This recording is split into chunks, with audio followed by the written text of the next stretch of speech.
નમસ્કાર મિત્રો, હું રાજેશ ભાસ્કર આપ સૌનું યુટ્યુબમાં આપણી આ ચેનલ પર સ્વાગત કરું છું. મિત્રો, આજે આપણે તારીખ 8 એપ્રિલ 2025ના કેટલાક મોસ્ટ ઇમ્પોર્ટન્ટ કરંટ અફેર અને અગાઉની પરીક્ષામાં પૂછાયેલા કેટલાક ઇમ્પોર્ટન્ટ પ્રશ્નો વિશે ડિટેલમાં ચર્ચા કરીશું, જે આપને આવનારી પરીક્ષા માટે ખૂબ જ ઉપયોગી સાબિત થશે. તો મિત્રો, આપ આ ચર્ચા સાથે જોડાઈ રહેજો અને વિડીયોને પહેલેથી લઈને છેલ્લે સુધી પૂરેપૂરો જોવાનો આગ્રહ રાખજો. તો ચલો મિત્રો, શરૂ કરીએ. શરૂઆત કરતાં પહેલાં જણાવી દઉં કે જો તમારે આપણી આ યુટ્યુબ ચેનલને સબસ્ક્રાઈબ કરવાનું બાકી હોય તો ચેનલને સબસ્ક્રાઈબ કરજો, નોટિફિકેશન બેલ આઇકોનને પ્રેસ કરીને. અને જો તમને વિડીયો પસંદ આવે તો વિડીયોને લાઈક કરજો અને તમારા જેટલા પણ મિત્રો છે બધા મિત્રો જોડે આ વિડીયોની લિંકને શેર કરજો. તો શરૂઆત કરીએ. સૌપ્રથમ જોઈશું અગાઉની પરીક્ષામાં પૂછાયેલા ભારતની ભૂગોળના પ્રશ્નો, જેના જવાબો તમારે મને કમેન્ટ બોક્સમાં લખીને જણાવવાના છે. અને વિડીયોના લાસ્ટમાં જ્યારે હું તમને આ દરેક પ્રશ્નના જવાબ જણાવું ત્યારે તમારે ચેક કરવાનું છે કે તમે આપેલા પ્રશ્નોના જવાબમાંથી કેટલા પ્રશ્નોના જવાબ સાચા છે. અને જેટલા પણ પ્રશ્નોના જવાબ સાચા હોય એનો આંકડો તમારે કમેન્ટમાં લખવાનો છે કે 10માંથી આટલા સાચા. ડેલી જીકે ટેસ્ટમાં આપણે રોજ 10 પ્રશ્નો પૂછીએ છીએ, જેમાંથી 5 પ્રશ્નો ભારતની ભૂગોળના છે. બાકીના જે 5 પ્રશ્નો છે એ ભારતના ઇતિહાસના પ્રશ્નો છે. બરાબર છે? તો તમે તમારો આન્સર આપવાનું છે કમેન્ટ બોક્સમાં, અને હું આજના કરંટ અફેરનો પ્રથમ પ્રશ્ન છે એની શરૂઆત કરું છું. તાજેતરમાં રાજ્યના ચોથા નાણાં પંચમાં કેટલા પૂર્ણકાલીન સભ્યોની નિમણૂક કરાઈ છે?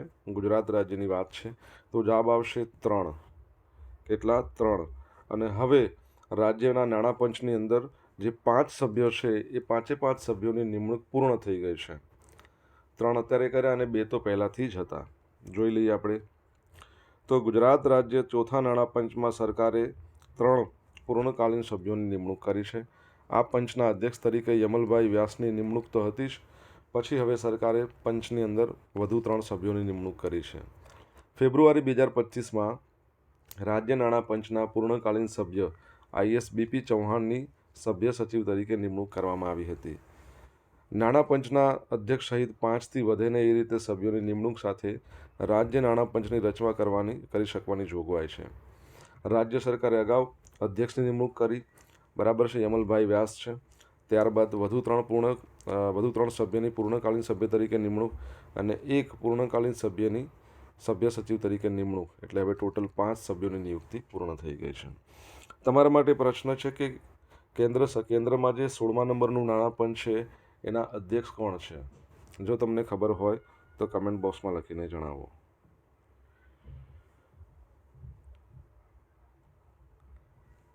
તાજેતરમાં ક્યાં આયુષ્યમાન ભારત યોજનાનો પ્રારંભ કરવામાં આવ્યો? તો જવાબ આવશે દિલ્હીમાં. કઈ જગ્યાએ? દિલ્હીમાં. તો તાજેતરમાં દિલ્હીમાં આયુષ્યમાન ભારત યોજનાનો પ્રારંભ કરવામાં આવ્યો. દિલ્હી આયુષ્યમાન ભારત યોજનામાં જોડાનાર 35મા નંબરનું રાજ્ય અથવા તો યુટી કહી શકાય. ભારતમાં ટોટલ 28 રાજ્યો અને 8 યુટી, એટલે કે ટોટલ 36 છે, એમાંથી 35મું આ છે. પશ્ચિમ બંગાળ છે, એ પશ્ચિમ બંગાળ આમાં જોડાય નથી, બાકીના બધા રાજ્યો યુટી જોડાઈ ગયા છે. દિલ્હી સરકાર અને રાષ્ટ્રીય આરોગ્ય સત્તામંડળ વચ્ચે એક સમજૂતી કરાર પર હસ્તાક્ષર કરવામાં આવ્યા હતા, અને એ અનુસાર દિલ્હીના લોકો માટે આરોગ્ય વીમા કવરેજ વધારીને 10 લાખ રૂપિયા કરવામાં આવશે. આ નવી યોજના મુજબ 10 લાખ રૂપિયાનું વીમા કવચ પૂરું પાડવામાં આવશે, જેમાંથી 7 લાખ રૂપિયા દિલ્હી સરકાર દ્વારા ઉઠાવવામાં આવશે.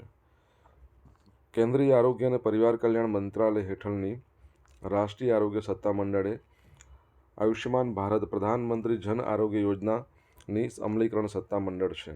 તમને ખબર છે કે આ પ્રધાનમંત્રી જન આરોગ્ય યોજના છે એ ક્યારે લોન્ચ કરવામાં આવી હતી? તો 2018માં. દિલ્હીની વાત કરી છે તો દિલ્હીના નવા સીએમ જે આવ્યા છે એમનું નામ શું છે? તમને જો ખબર હોય તો કમેન્ટ બોક્સમાં લખીને જણાવી શકો છો. ડૉક્ટર મનસુખ માંડવિયાએ વિકસિત ભારત યુવા સંસદ 2025નું ઉદ્ઘાટન કર્યું. તો તાજેતરમાં ડૉક્ટર મનસુખ માંડવિયા જેઓ આપણા કેન્દ્રીય મંત્રી છે, કઈ બાબતોના? યુવા, રમતગમત અને શ્રમ અને રોજગાર મંત્રાલય તો નવી દિલ્હીમાં 2 દિવસીય વિકસિત ભારત યુવા સાંસદ મહોત્સવ 2025ના રાષ્ટ્રીય રાઉન્ડનું ઉદ્ઘાટન કર્યું હતું.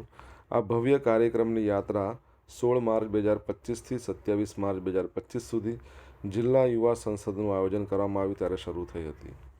જિલ્લા યુવા સંસદ 2025ના વિજેતાઓને 23થી 31 માર્ચ 2025 સુધી રાજ્યની યુવા સંસદમાં ભાગ લીધો હતો, જેનું આયોજન ઘણી રાજ્ય વિધાનસભામાં કરવામાં આવ્યું હતું.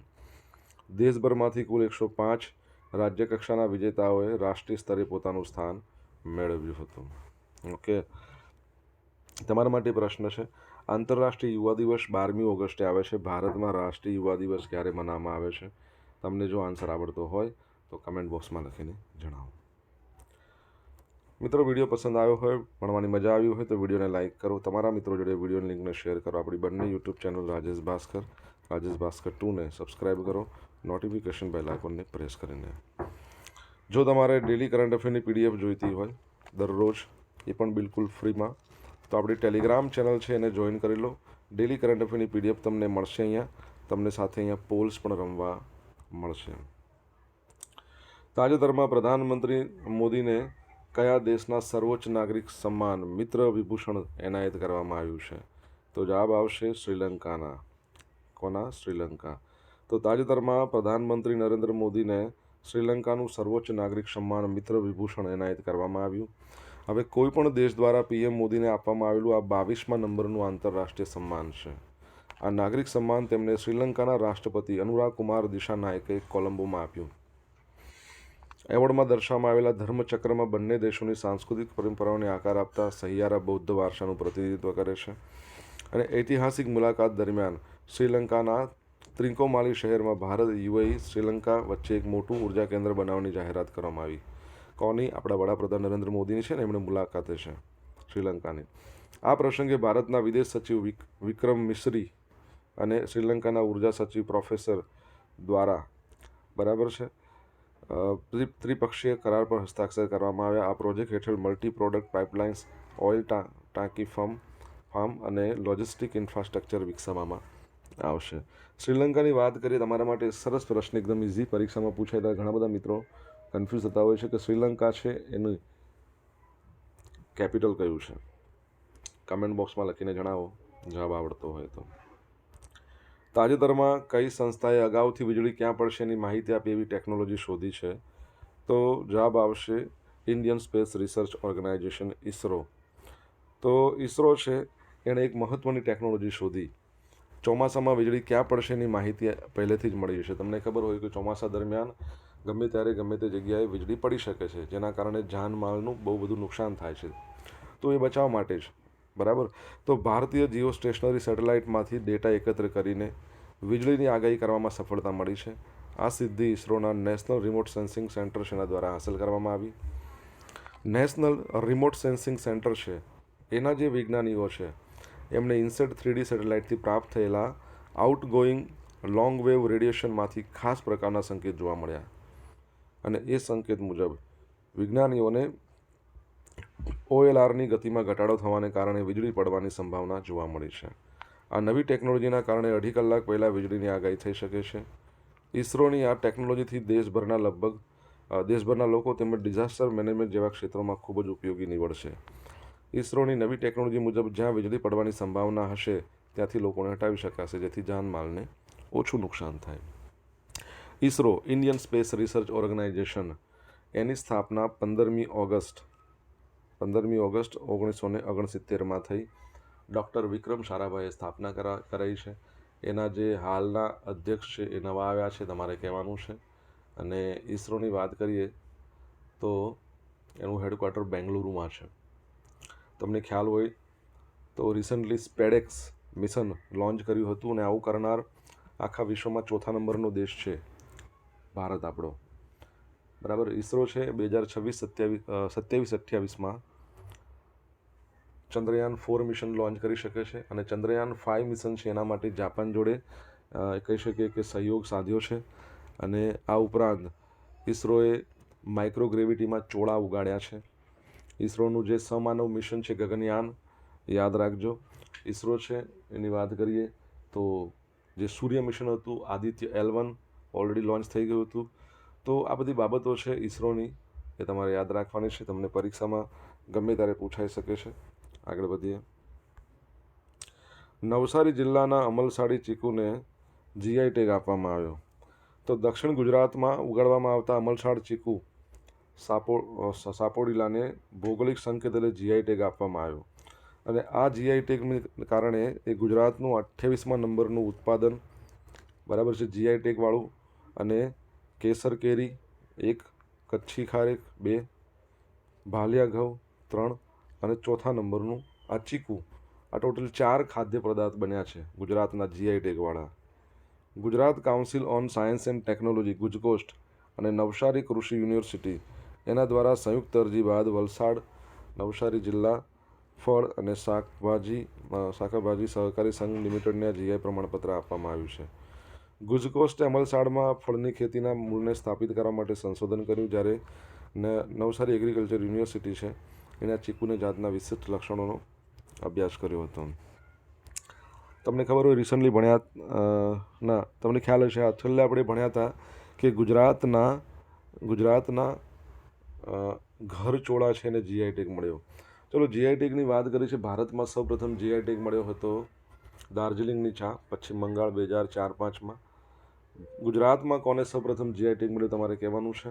જીઆઈ ટેગ માટેની રજિસ્ટ્રી કઈ જગ્યાએ આવેલી છે? ચેન્નઈમાં આવેલી છે. અને જો તમને જણાવી દઉં, તમને ખબર હશે, આઈ થિંક તમે મારી જોડે પહેલેથી જોડાયેલા હશો, તો જીઆઈ ટેગની અવધિ 10 વર્ષની હોય, બરાબર, પછી એને રિન્યૂ કરાવવું પડે.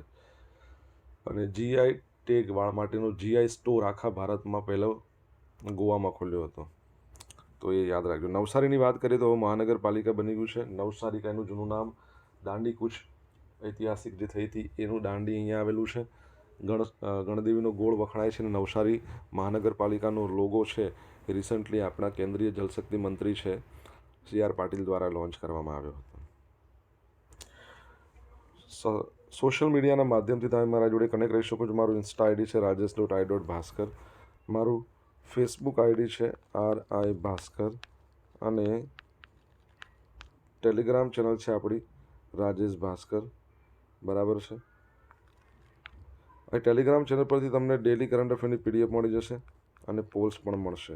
અને જો ભણવાની મજા આવી હોય તો વિડીયોને લાઇક કરો, તમારા મિત્રો જોડે વિડીયોની લિંકને શેર કરો, ચેનલ સબસ્ક્રાઇબ કરવાનું બાકી હોય તો સબસ્ક્રાઇબ કરો, નોટિફિકેશન બેલ આઇકોનને પ્રેસ કરીને. તાજેતરમાં માઇક્રોસોફ્ટે કયા રાજ્ય સાથે 3 AI કેન્દ્રો સ્થાપવા માટે MOU પર હસ્તાક્ષર કર્યા? તો જવાબ આવશે મહારાષ્ટ્ર. કઈ જગ્યાએ? મહારાષ્ટ્ર.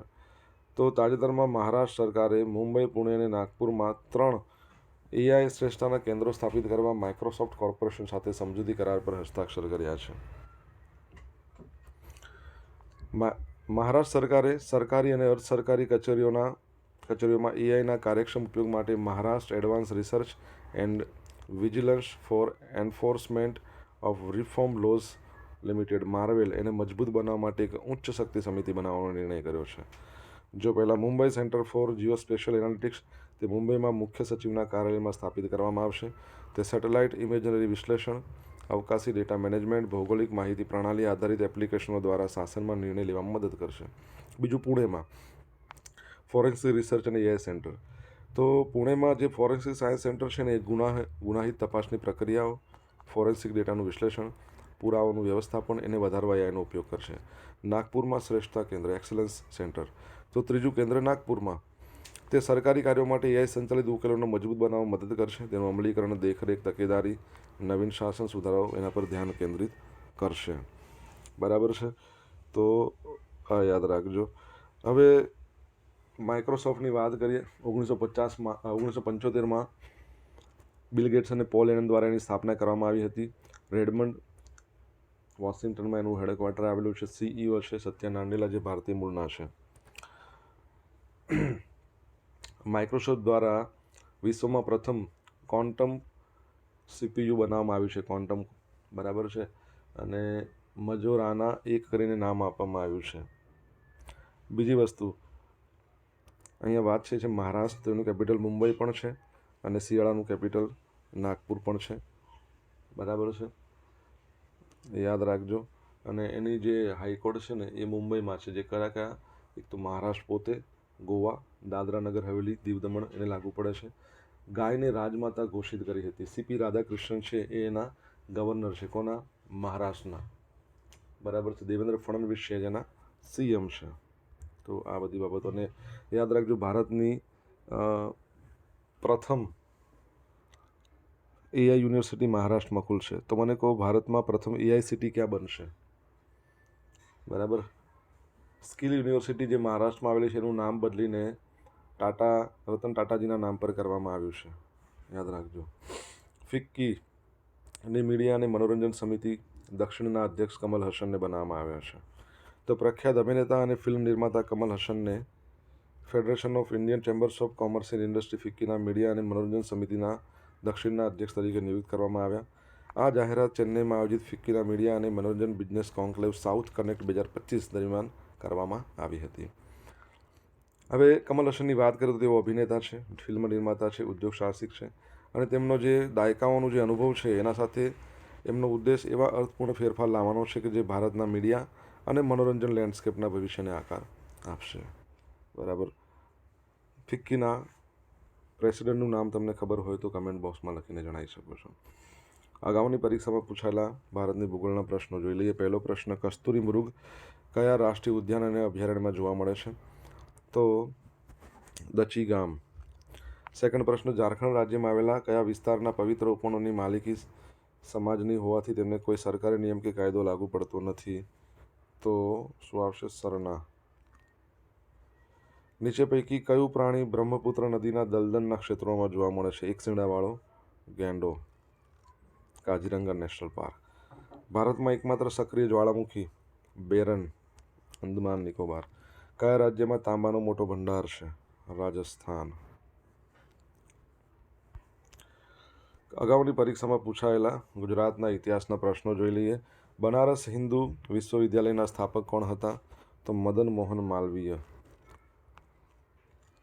ઇન્ડિકા પુસ્તકના રચયિતા મેગેસ્થનીસ. ભારતમાં થિયોસોફિકલ સોસાયટીની સ્થાપના કોણે કરી હતી? એની બેસન્ટ.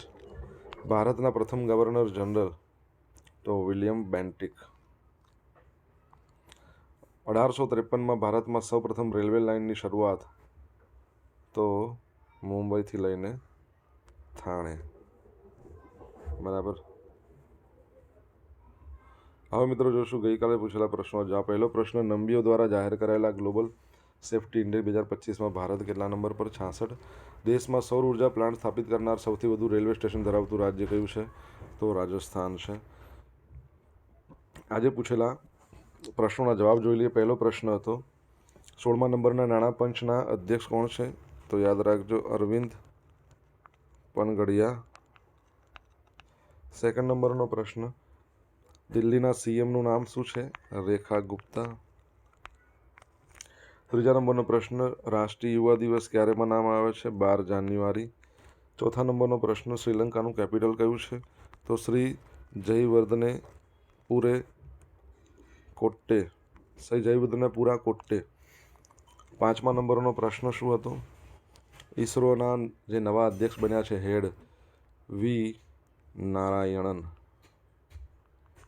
છઠ્ઠા નંબરનો પ્રશ્ન હતો ગુજરાતમાં સૌપ્રથમ જીઆઈ ટેગ સંખેડાનું ફર્નિચર. ક્યાંનું? સંખેડા બોલે તો છોટા ઉદેપુર. 2007-8. સાતમા નંબરનો પ્રશ્ન શું હતો? ભારતમાં પ્રથમ એઆઈસીટી લખનૌમાં. એઆઈ યુનિવર્સિટી પૂછે તો મહારાષ્ટ્રમાં. આઠમા નંબરનો પ્રશ્ન, ફિક્કીના અધ્યક્ષનું નામ શું છે? તો હર્ષવર્ધન અગ્રવાલ. બરાબર. હવે મિત્રો જોઈશું ગઈકાલના કરંટ અફેરમાંથી પૂછેલા કેટલાક ઇમ્પોર્ટન્ટ પ્રશ્નો જેના જવાબો તમારે કમેન્ટ બોક્સમાં લખવાના છે. પહેલો પ્રશ્ન, તાજેતરમાં કઈ યુનિવર્સિટી ખાતે ખેલો ઇન્ડિયા અસ્મિતા વુશુ લીગ 2025નું આયોજન કરવામાં આવ્યું? સેકન્ડ પ્રશ્ન, તાજેતરમાં કોના દ્વારા નવા પંબન રેલ બ્રિજ, ભારતના પ્રથમ વર્ટિકલ લિફ્ટ સી બ્રિજનું ઉદ્ઘાટન થયું? જવાબ આવડતો હોય તો કમેન્ટ બોક્સમાં લખીને જણાવજો. આ હતા આજના દિવસના કેટલાક મોસ્ટ ઇમ્પોર્ટન્ટ કરંટ અફેર. સાથે આપણે જોયું અગાઉની પરીક્ષામાં પૂછાયેલા ઇમ્પોર્ટન્ટ પ્રશ્નો એના જવાબોની સાથે. આશા રાખું બધાને ભણવાની મજા પડી હશે. મજા પડી હોય તો વિડીયોને લાઇક કરો તમારા મિત્રો જોડે વિડીયોની લિંકને શેર કરો. આપણી બંને યુટ્યુબ ચેનલ રાજેશ ભાસ્કર 2ને સબસ્ક્રાઈબ કરો. નોટિફિકેશન બેલ આઇકોનને પ્રેસ કરીને. તો મિત્રો thank you so much for watching this video. Have a nice day. જય હિન્દ, જય ભારત, જય ગરવી ગુજરાત.